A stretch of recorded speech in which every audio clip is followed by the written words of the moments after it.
প্রতিদিনের মতো আজকেও একই গ্লাসে চা খাচ্ছি। মনে করবেন না যে একটা ভিডিও ক্লিপেই প্রতি ভিডিওতে দেখাচ্ছি। না, না, প্রতিদিন আমি আপনাদের জন্য অনেক কষ্ট করে মেহনত করে ভিডিও বানাই।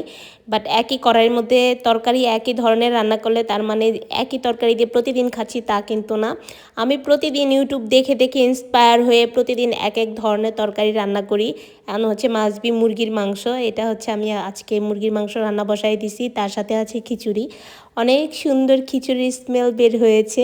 আমি জানি না এই খিচুড়িটা খেতে কেমন হবে। নিশ্চয়ই অবশ্যই ভালো হবে। আমি যেহেতু ইউটিউব দেখে শিখেছি, ভালো না হয়ে কি হয়? ভালো যারা কিনা ভালো রান্না করে তাদের ভিডিও দেখে ভাই রান্না করতে আসছে। অবশ্যই রান্না এই বয়সে এসে রান্না শিখতেছি।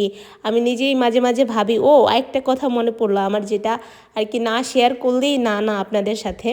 আমি আমার অফিস থেকে দূরত্ব ছিল একটা রেস্টুরেন্টের 1 মিনিট এবং আমার বাসার দূরত্ব ছিল হচ্ছে 5 মিনিট।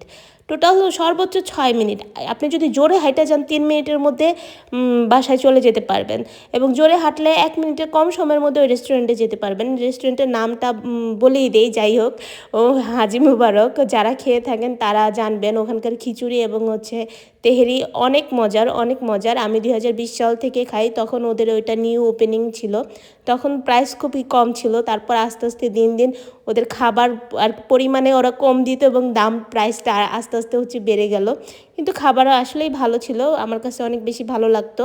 তো আমি একদিন রাতের 11টা পর্যন্ত ডিউটি করে ফেলছি এবং হচ্ছে রাতের খাবারের টাইম হচ্ছে হোটেলগুলিতে খাবারের টাইম বা যে কোনো রেস্টুরেন্ট যেখানে আপনি জব করেন না কেন, খাবারের একটা নির্ধারিত টাইম থাকে সন্ধ্যা 6টা থেকে রাতের 8টা পর্যন্ত। তো রাতের 8টায় যে খাবারটা আপনি খাবেন সেই খাবারটা কি আপনার রাতের 11টা পর্যন্ত থাকবে এবং পুরোটা রাত কি থাকবে? যেহেতু আপনি রাতেও কাজ করতেছেন, বুঝতে হবে।